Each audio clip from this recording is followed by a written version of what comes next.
One of our hip-hop band. Ladies and gentlemen, please put your hands together for Amir!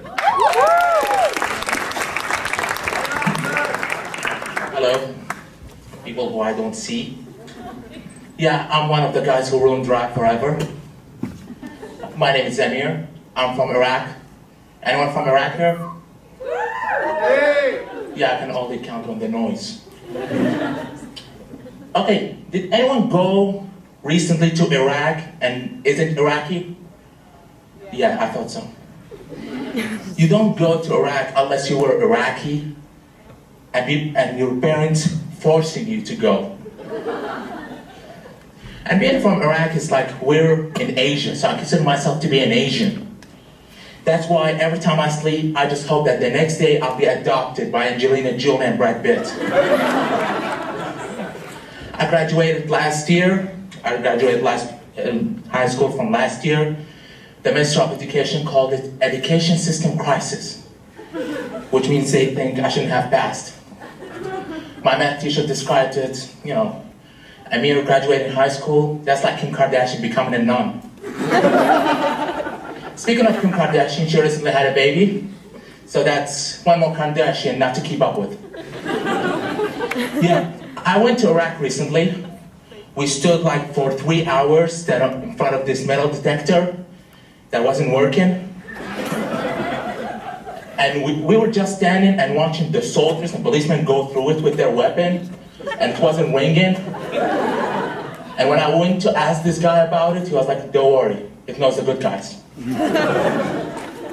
But other than that, Iraq is really evolving. We have malls. I mean, yeah, we call every big supermarket a mall, but it's the idea that counts. We have fast food places. We have Pizza Hut, pizza with T, and Hub with double P. Because, if they wrote it with only one P, it wouldn't make any sense. Yeah, we also have KFB, Kentucky Fried Baghdad. That doesn't really sound like a name of a fast food place. It sounds like something Al-Qaeda would do. I mean, it would have made much more sense if the name was Al-Qaeda Fried Baghdad. And they sell soup and rice. We also have clothing brands. We have Adidas with a check sign. And they sell jeans. We also have GBS now. Everyone calls it Jips. The cab driver who I rode in after I left the airport, after, spending 3 days there. He just pointed at it, he was really proud, he looked at me, Jips. I think, well, congratulations. Turn it on. Anyway, he turned it on. The woman on the GBS was like, you're in Ontario, Canada. I don't think it's working properly. The cab driver looked at me and, why do you think that? Well, we're not in Ontario, Canada. Then where are we? We're in New York, man. New York. Anyway, I actually did a stand-up comedy show there, and we wrote like stand-up comedy. Our only mistake is we didn't translate it to Arabic. People thought it was the UNICEF handing out free food.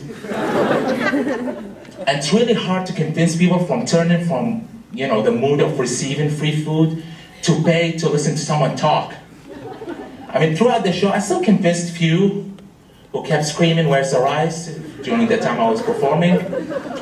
We spent about $500 preparing for the event, and we got $8 in return. And I spent $20 buying those people free rice. Thank you, ladies and gentlemen. It's been an honor performing for you.